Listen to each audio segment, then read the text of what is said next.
former Republican Congressman David Jolly.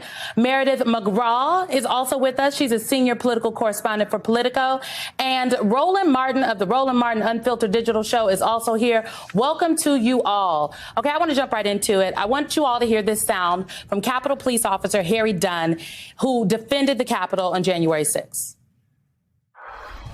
This would go back a little bit to your point about Mike Pence doing his job. We signed up for it. We signed up. We know that there's an opportunity that something bad could happen. We know that there's an opportunity when nobody wants it to happen. So when people say you did your job on January 6th, that's what we did. So when Mike Pence is being called this hero, that's what he did his job. Roland, your thoughts on the lauding of Mike Pence as a hero for his actions on January 6th? Well, it's sort of like Chris Rock said when folks like, I take care of my kids. He said, you're supposed to take care of your kids. And so this whole deal of praising Mike Pence for ignoring Donald Trump, that's what you were supposed to do. Do your job.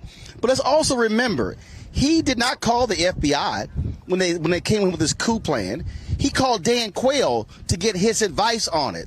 And so Mike Pence could have actually done more. What we have to understand here is that this goes beyond Donald Trump, Simone. This is an entire apparatus. The Republican Party, from the top to the bottom, that was involved in this. The entire conservative movement. You're talking about lawyers, think tanks, and others. This is what coups are all about. This is a desperate attempt to hold on to power, and Democrats and progressives better stop being so nice and so academic and realize these folks are not done. They will continue to try to seize power by any means necessary.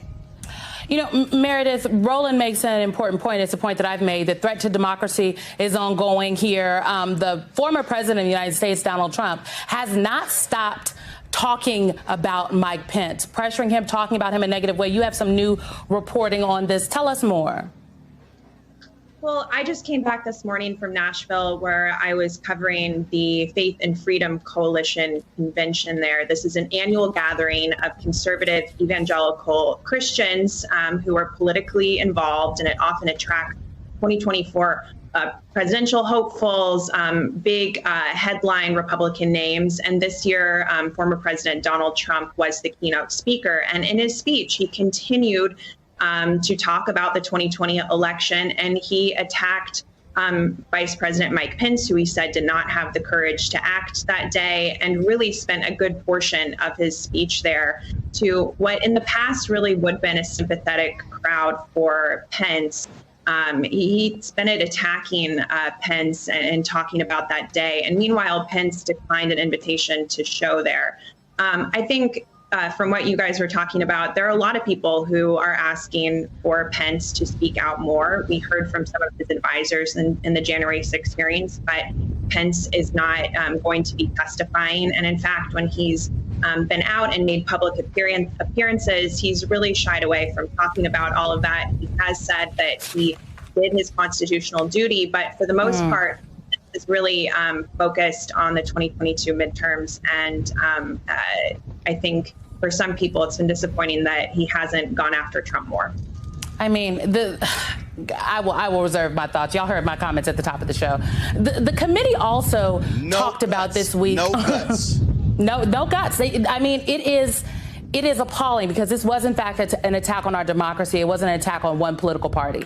The committee this week, though, they also revealed in some emails from John Eastman to Rudy Giuliani, and Eastman is demanding to be on Trump's pardon list. Now, Congressman, as you know, these hearings are not a court of law, but they are definitely a part of the court of public opinion. So I'm wondering if you can weigh in here on how a Republican congressperson goes about defending Donald Trump's reliance on Eastman to overturn the election when we now know he didn't even believe what he was selling the American people.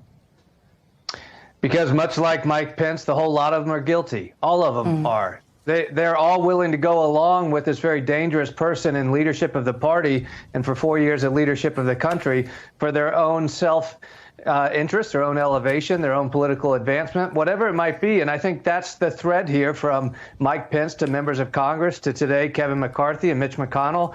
You could argue even Paul Ryan when he was Speaker of the House, which is they each made this certain Faustian bargain, a deal with the devil, if you will, that they were willing to accept a dangerous leader as long as they got something for it.